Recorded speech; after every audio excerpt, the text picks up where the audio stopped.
very much, everybody. It's a great honor to have President Ferdinand Marcos Jr. of the Philippines, a great family legacy, and highly respected in this country. I know that because I have many friends in the Philippines, and there's great respect, or I couldn't say it, so congratulations. Thank you. We're going to be talking about trade. We're going to be talking about war and peace.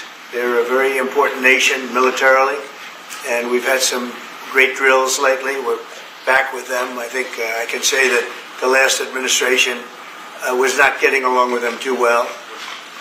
They didn't get along with anybody. They didn't know. Honestly, they didn't know what they were doing. But we have some fantastic military relationships with the Philippines, and that's been reinstituted. And Pete, I would say that you couldn't be happier, right, with the relationship. Absolutely. Great partners. So I just want to say it's an honor to have you. We're going to talk about trade today, and we're very close to finishing a trade deal, big trade deal actually. And we do a lot of business with you. It's a lot of income coming in for both groups. But I was surprised to see the kind of numbers. They're very big, and they're going to get bigger under what we're doing and what we're proposing. And I just want to thank you for being with us. It's a great honor. You and your representative. It's really a great honor. We have a big announcement. AstraZeneca, the big drug company, is going to spend $50 billion, just announced $50 billion in the United States in order to build various places all over the country, big manufacturing plants, pharmaceutical plants all over the country. So that's an honor. And he said they did that because of the election and because of the fact that the tariffs are placed. So they're building their facilities in New York. $50 billion, that's a big investment. And it's going to be a very good investment. I have no doubt about it. So thank you to AstraZeneca. And with that, I'd like to have you say a few words, please. Thank you very much, Mr. President. Of course, we're all very happy to be here to once again reaffirm the very strong ties between the Philippines and the United States, ties that go back over 100 years. And considering the context in which we live these days, especially in my part of the world, this has evolved into as important a relationship as is possible to have. We must remember that the United States is our only treaty partner in the Philippines, and that has stood us in good stead over the years, certainly through the Second World War, and the cultural memory of all Filipinos, down to even the school children, is that our strongest, closest, most reliable ally has always been the United States. That is something that we value, that we are grateful for, and that we will continue to foster as we go on. With the leadership of President Trump, I am very confident that we will be able to achieve that. I think it is worthwhile to remember that it was President Trump who, in his first term, characterized the relationship between the Philippines and the United States as ironclad. And that has been necessarily the case since that time that you made that statement, sir. And it is something that the Philippines will always hold close to its heart. Thank you once again, and we are honored, and it is our great pleasure to be here and to visit with the President of the United States. Thank you, sir. It's my great honor. Any questions, please? Mr. President. Yeah, please go ahead. Go ahead. Mr. President, do you think that Fed Chair Jerome Powell should resign? I think he's doing a bad job, but he's going to be out pretty soon anyway. In eight months, he'll be out. But I call him too late. He's too late all the time. He should have lowered interest rates many times. Europe lowered their rate 10 times. We lowered ours none. And it's causing a problem for people that want to buy a home. Look, our economy is so strong now, we're blowing through everything. We're setting records. You know that. You see that. And whether it's the Philippines or anyone else, we're setting records at levels that nobody's ever seen before. But you know what? People aren't able to buy a house because this guy is a numbskull. He keeps the rates too high, and probably doing it for political reasons. The only time I remember him cutting rates, I mean, he cut the rates just before the election to try and help Kamala, or whoever he was trying to help. He probably didn't know. And he's building a building. He's $2.7 billion. They have a $900 million overrun. What is that? And that was given by Biden. That was another Biden deal. And this guy's building this building that's severely overrun. And what does he need the building for? Why does he need space for more people? So they did a big study the other day, and they called all of the great intellects and the great economists and all of the great everything. And it was 71, and only 2 got it right. Me and another gentleman that happens to be very smart. 69 people got it wrong, and the Fed got it wrong, more wrong than anybody. And you know, he has these think tanks, and they build buildings for people that think. And it's really not thinking; it's a little bit of combination of thinking, but it's something you sort of have or you don't have. They don't. The job he's done is just terrible. He ought to raise interest rates. You know, we should be at 1%. We should be leading the world. Instead, we're paying 4%. And if you look at what that means, that's over $1 trillion in interest that we have to pay. That with the striking of a pen, we would be saving more than $1 trillion. Is that right, Scott? Yes, Do you have sir. anything to say about it? Yes, sir. I called yesterday and this morning for the Fed to do a big internal investigation to understand not their monetary policy, but everything else. The Fed has had big mission creep, and that's where a lot of the spending's going. That's why they're building these new or refurbishing these buildings. And I think they got to stay in their lane. And I think that based on the way they cut rates last fall, they should be cutting rates now. It's inconceivable, I know the Fed very well, that they can be spending $2.7 billion to build a building. They don't do anything. It's the greatest job. You show up one day, a half a day, you make a little speech, the economy's doing well, the economy's not doing well, we're going to raise interest. And he's got it wrong. That's why I call him too late, T-O-O, too late. And it's really too bad. But it is affecting people that want to buy houses, and that shouldn't happen. And Mr. President, And you know, he should lower them. Those rates should be 3 points lower. That's what they should be, 3 points lower, maybe more than that. I would like to ask both of you Yes. one question. President Marcos, next year, Philippines is going to be the rotating chair of ASEAN. I wonder, how do you plan to balance your relationship between the United States and China? And for President Trump, Kremlin yesterday said if you are going to Beijing in September, they wouldn't rule out a meeting between you and President Putin. Is such a meeting possible? And how soon do you plan to visit China? Well, we have a lot of meetings possible. President Xi has invited me to China, and we'll probably be doing that in the not too distant future. A little bit out, but not too distant. And I've been invited by a lot of people, and we'll make those decisions pretty soon. Please. Well, as you say, we are chairing ASEAN for 2026. There is no need, in a sense, to balance, as you characterize as, to balance our relationship within the United States and China, simply because our foreign policy is an independent one, and we are essentially concerned with the defense of our territory and the exercise of our sovereign rights. Now, whether we do this not alone, we need to do this with our partners. And again, our strongest partner has always been the United States. But of course, we are trying to form coalitions and multilateral relations so that those like-minded nations who share the same values as we do, who hew to international law, most specifically the UNCLOS,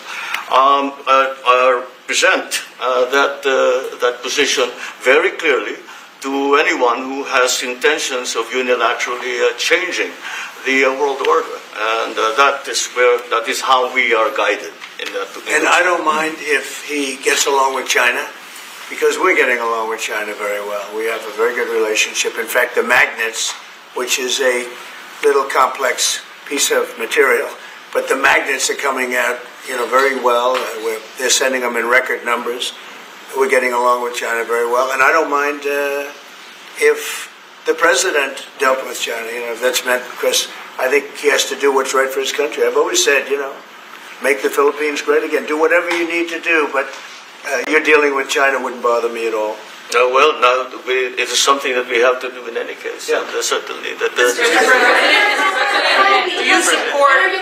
Mr. President, do you support the Justice Department seeking a new interview with Ghislaine Maxwell, and did you urge the Attorney General to seek one? I don't know anything about it. They're going to what? Meet her?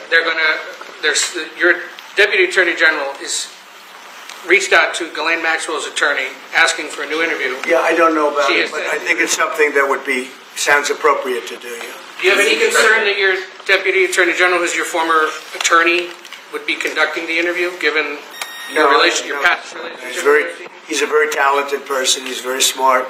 I didn't know that they were going to do it. I don't really follow that too much. It's sort of a witch hunt, just a continuation of the witch hunt. The witch hunt that you should be talking about is they caught President Obama absolutely cold, Tulsi Gabbard. What they did to this country in 2016, starting in 2016, but going up to 2020 in the election. They tried to rig the election, and they got caught. And there should be very severe consequences for that. When we caught Hillary Clinton, I said, you know what? Let's not go too far here. It's the ex-wife of a president, and I thought it was sort of terrible. And I let her off the hook, and I'm very happy I did. But it's time to start, after what they did to me, and whether it's right or wrong, it's time to go after people. Obama's been caught directly. So people say, a group. It's not a group. It's Obama. His orders are on the paper. The papers are signed. The papers came right out of their office. They sent everything to be highly classified. Well, the highly classified's been released. And what they did in 2016 and in 2020 is very criminal. It's criminal at the highest level. So that's really the things you should be talking about. I know nothing about the other, but I think it's appropriate that they do go. May I ask you about that, Mr. President? Tulsi Gabbard has submitted a criminal referral to the Department of Justice. From your perspective, who should the DOJ target as part of their investigation? What specific figures in the Obama administration? Well, based on what I read, and I read pretty much what you read, it would be President Obama. He started it. And Biden was there with him, and Comey was there, and Clapper, the whole group was there. Brennan, they were all there in a room. Right here, this was the room. This is much more beautiful than it was then, but that's okay. I have nice pictures up that came out of the vaults. They were in there for 100 years. This is much more beautiful. We have the Declaration of Independence now in the room, which wasn't here. I guess people didn't feel too good about putting it here, but I do. But you know what? If you look at those papers, they have them stone cold, and it was President Obama. It wasn't lots of people all over the place. It was them too. But the leader of the gang was President Obama, Barack Hussein Obama. Have you heard of him? And except for the fact that he gets shielded by the press for his entire life, that's the one they... Look, he's guilty. It's not a question... I like to say... let's give it time. It's there. He's guilty. This was treason. This was every word you can think of. They tried to steal the election. They tried to obfuscate the election. They did things that nobody's ever even imagined, even in other countries. You've seen some pretty rough countries. This man has seen some pretty rough countries, but you've never seen anything like it. And we have all of the documents. And from what Tulsi told me, she's got thousands of additional documents coming. So President Obama, it was his concept, his idea, but he also got it from crooked Hillary Clinton. Crooked is a $3 bill.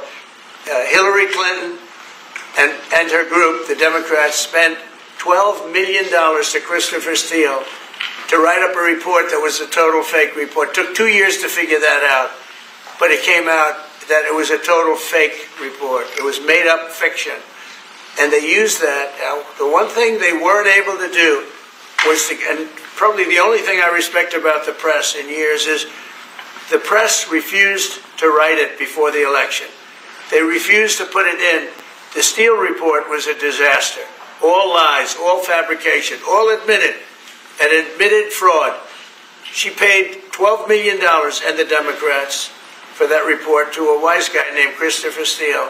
He wrote a phony report, and they wanted to get that report in before the election.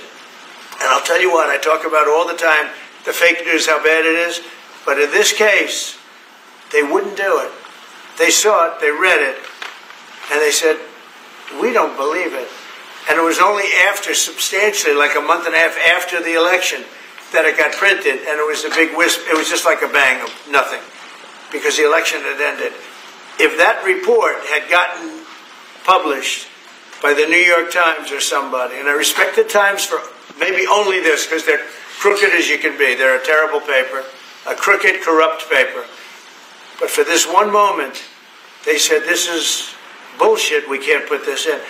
And neither could any other paper. Wall Street Journal's a lousy paper, very, very dishonest paper. As you see, I'm suing them for a lot of money because they do things very badly. It's got a nice name, but it's really, in my opinion, it's a terrible paper. And it can be corrupt. But just so you know, they didn't take the Steele report. It was the dossier. Remember the famous dossier? I called it the fake news dossier. The news wouldn't publish it. And I'm amazed. They had 2.5 months. It was finished. 2.5 months. That was supposed to be what was going to happen. And it got published a couple of months after the election. And frankly, nobody cared too much about it. But that was a big thing. No, we caught Hillary Clinton. We caught Barack Hussein Obama. The names are all there. And I guess they figured they're going to put this in classified information and nobody will ever see it again. But it doesn't work that way. And it's the most unbelievable thing I think I've ever read. So you ought to take a look at that and stop talking about nonsense, because this is big stuff. Never has a thing like this happened in the history of our country. And by the way, it morphed into the 2020 race. And the 2020 race was rigged, and it was a rigged election. And because it was rigged, we have millions of people in our country. We had inflation. We solved the inflation problem. But millions and millions of people came into our country because of that.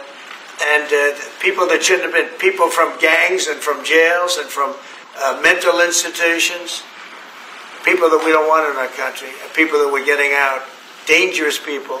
11,888 murderers, many of them 50%, more than 50%, murdered more than one person. I hate to say this with such a distinguished guest, but you know, they asked me a question. I got to answer the question. No, Barack Hussein Obama is the ringleader. Hillary Clinton was right there with him, and so was Sleepy Joe Biden, and so were the rest of them. Comey, Clapper, the whole group. And they tried to rig an election, and they got caught. And then they did rig the election in 2020. And then because I knew I won that election by a lot, I did it a third time, and I won in a landslide. Every swing state won the popular vote. But I won that all the same way in 2020. And look at the damage that was caused.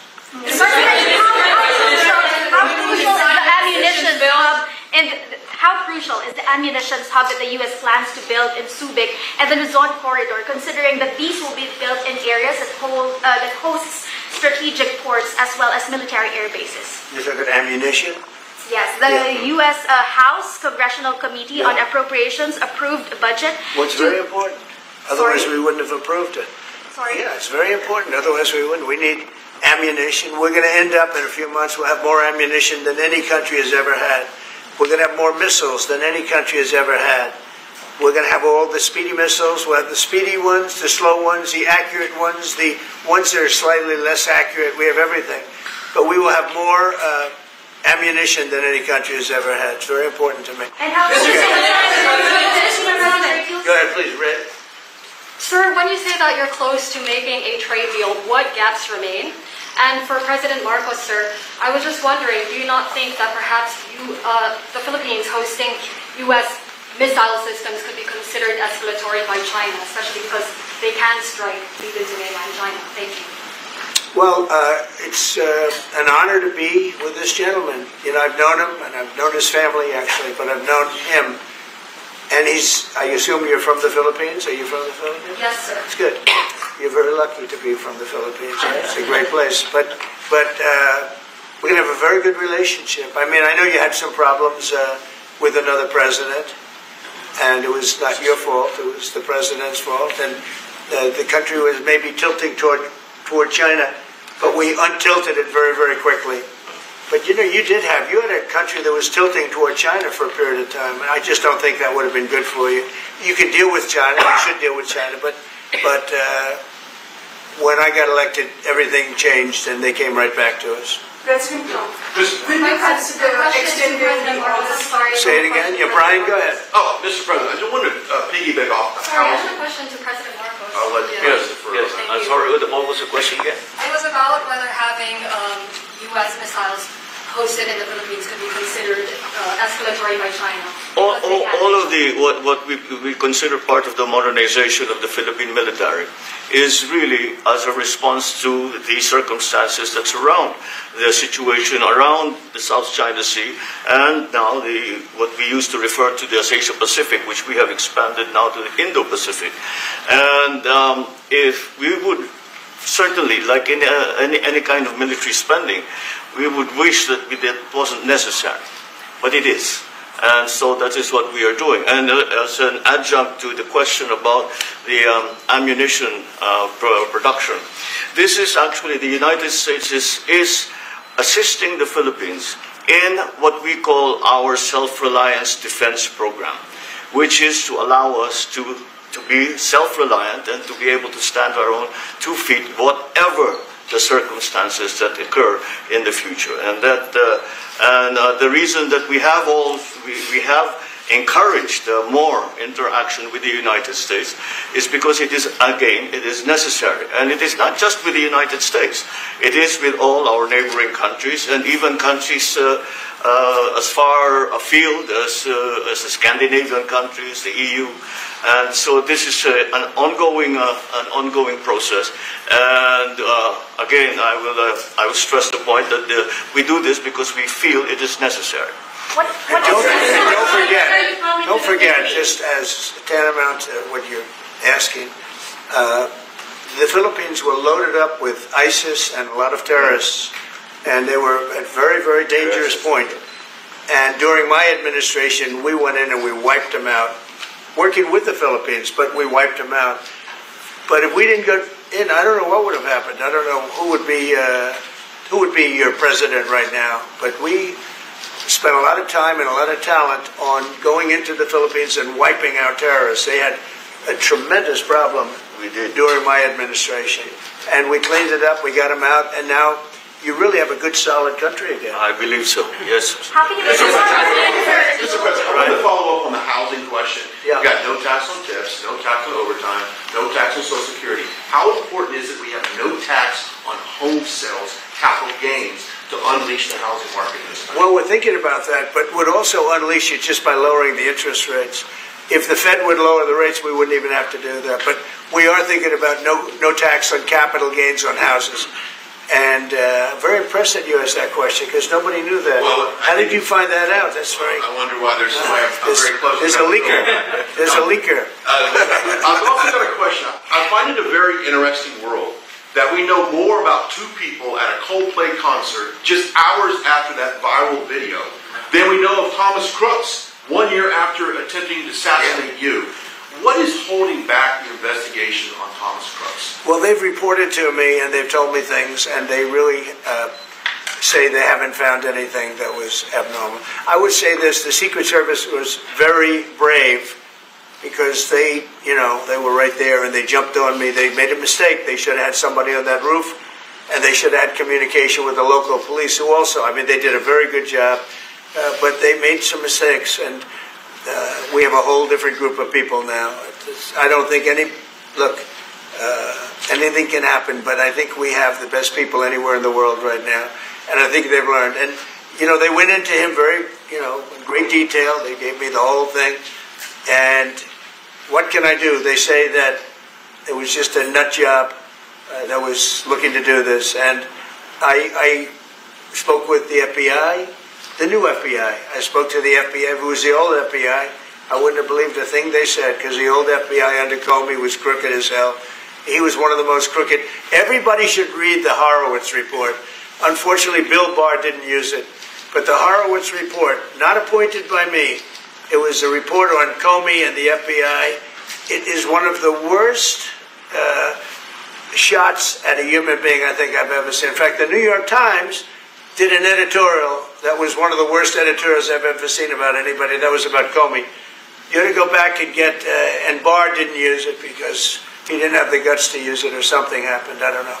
Too bad. He went to Mr. Durham. Instead of during the Durham, all they had to use is the Horowitz report. And I always felt badly for Horowitz, frankly, because he's a Democrat, I guess. He was appointed by a Democrat. But that report has gotten lost, and it shouldn't be lost. You should all go back. It should be mandatory reading. Go back and read the Horowitz report on Comey and his cronies. And you'll see exactly. We're going to add that to all the stuff that we found. It just confirms it. But what we found is even more so. Now, we found absolute, this isn't like evidence, this is like proof, irrefutable proof that Obama was seditious, that Obama was trying to lead a coup, and it was with Hillary Clinton, with all these other people, but Obama headed it up. And, you know, I get a kick when I hear everyone talks about people I never even heard of. It was this one. No, it was Obama. He headed it up. And it says so right in the papers. Got everything. Got everything. This is the biggest scandal in the history of our country. And it really goes on to even the auto pen, because it all relates to the same thing. It all started the same sick minds. You have an auto pen, which is a tremendous, well, we don't have a president. We have an auto pen that signs everything. I'll bet you sign everything. You don't have auto pens. Everybody. Who doesn't sign? You're the president of a country. But it's all that whole thing, leading right up to the end of it is the auto pen. And the auto pen was used by people, and Biden knew nothing about it. Biden knew nothing about it. They were signing documents that he knew nothing about. As an example, they released the Unselect Committee of Liability. The Unselect Committee spent 2 years grilling everybody, and then they destroyed all the evidence. You know why? Because the evidence made them guilty. And he gave them all a pardon. The Cheney, all the scum that was on the Unselect Committee, Cryan, Adam Kinzinger, and Democrats. And he gave them a pardon. Do you have something else? Yes, I was going to add one more thing on Adam Schiff. Director Pulte reports that Adam Schiff claims he lived in a one-bedroom apartment. Now, how does a family of four, and you're a developer, a very successful developer, how does a family of four live in a one-bedroom apartment? No, it looks like Adam Schiff really did a bad thing. They have him. Now, let's see what happens. It's not up to me. It's not up to, I stay out of it purposely. But it's mortgage loan fraud. It's a big deal. He defrauded banks and insurance companies and the federal government. But it's very simple. It's mortgage loan fraud. And you're right.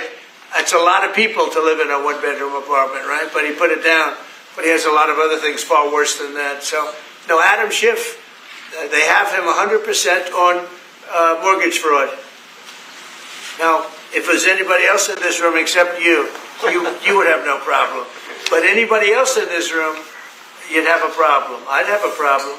Yeah, please. So there was a hearing yesterday in the Harvard case. Would you allow Harvard to get their federal dollars back as a part of any agreement with the administration? No, I'm not giving. Harvard's been given $7 billion. Can you believe it? By the $7 billion, and we want money to go to all universities, not Harvard. Harvard got more than anybody else. They have $52 billion. They get huge tax incentives and tax breaks on that $52 billion. But they have $52 billion, and they got $7 billion over a short period of time. And we have a very hostile judge appointed by Barack Hussein Obama, a very, very hostile judge who knows exactly right from wrong. But you know, we expect to win it on appeal. She hasn't given a decision yet, but she's very hostile, and she was put by Barack Hussein Obama. And generally speaking, anybody that does that, we're going to have problems with. So we don't expect to have. We won the case yesterday. Anybody that was there, that was a neutral, would say we easily won the case. But a lot of the case, and a big part of it's going to be how much money Harvard gets in the future. That's not part of the case, and they're not going to get very much. Mr. President, where are we in terms of negotiating about the reciprocal tariff? How far are we? With who? With the Philippines. Yes, sir. How far are you from the Philippines? Yes, sir. I'm from the Philippines. How far are we from achieving well, it's tough. He's a very tough negotiator.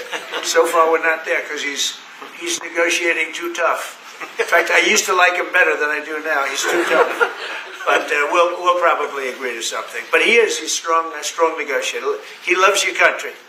Mr. President, when are you coming to the Philippines? You talk a lot about the severe consequences that those who are involved in the Russia hoax must face. In your view, sir, what are the next steps now that these documents are out there in Tulsi Gabbard? Well, the Justice Department would have to act. And we have a very competent, very good, very loyal to our country person in Pam Bondi, very respected. And it's going to be her decision. Just a follow-up to that, sir.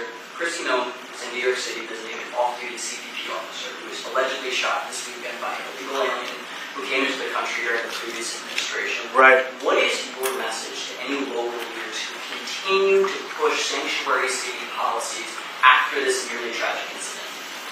So the only thing I don't understand, because you like to understand things and we're all smart people and all, but why would they allow 21 million people into our country, unvetted, unchecked? You don't allow it.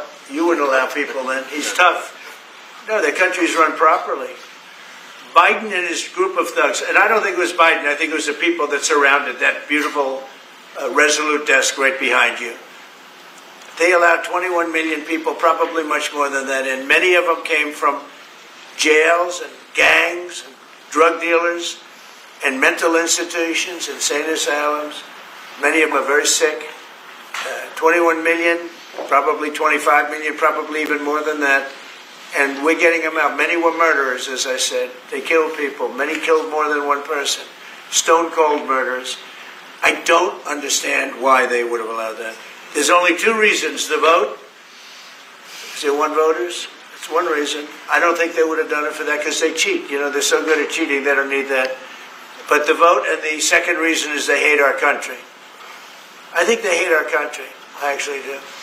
And it's the biggest problem. I mean, much of our time is spent with, you know, we have the strongest border anywhere in the world now.